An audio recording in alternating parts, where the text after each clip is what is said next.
China వివిధ దేశాలకు అదే పనిగా చైనా వివిధ దేశాలకు అదే పనిగా చౌక ఎగుమతులను పంపడం ద్వారా ఒక దశలో 4 లక్షల కోట్ల డాలర్లకు పైగానే, అంటే భారతదేశ రూపాయల్లో 300 లక్షల కోట్ల రూపాయలు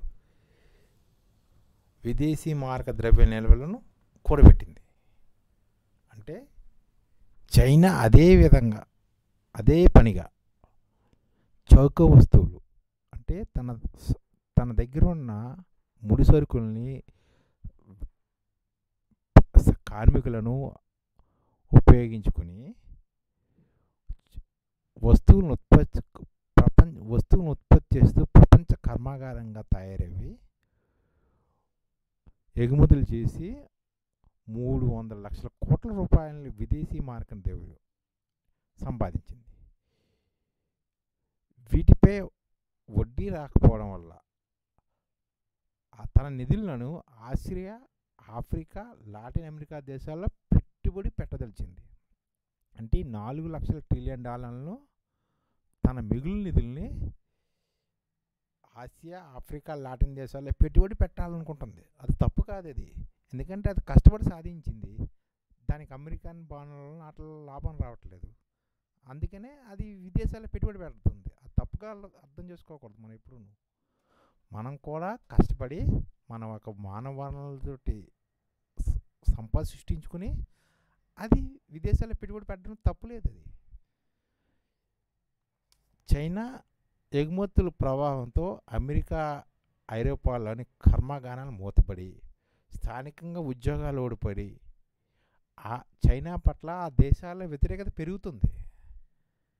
ఈ విషయాన్ని మనందరం గ్రహించాలి.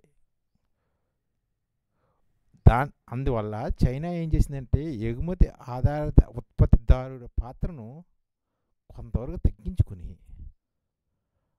అభివృద్ధి కోసం ఎగుమతులపై అతిగా ఆధారపడకుండా స్వదేశంలో ప్రజల కొనుగోలు శక్తిని, వస్తు సేవల వినియోగాన్ని చైనా పెంచాలని నిర్ణయించుకుంటుంది.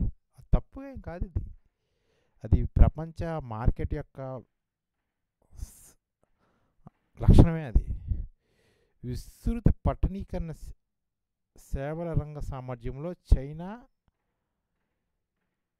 ఈ లక్ష్యాలను సాధించడానికి కొన్ని సుసాధ్యంగా ఉండ పనులు చేస్తుంది. అది అత్యల్ప వడ్డీ ఇచ్చే అమెరికా ప్రభుత్వ బాండ్లలో ఇంతకాలం మూలుగుతున్న తన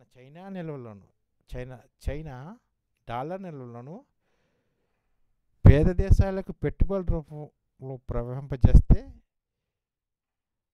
చైనాకు ఇకపై అమెరికా, ఐరోపా దేశాల మార్కెట్లపై అతిగా ఆధారపడవలసిన అగత్యం తగ్గుతుంది.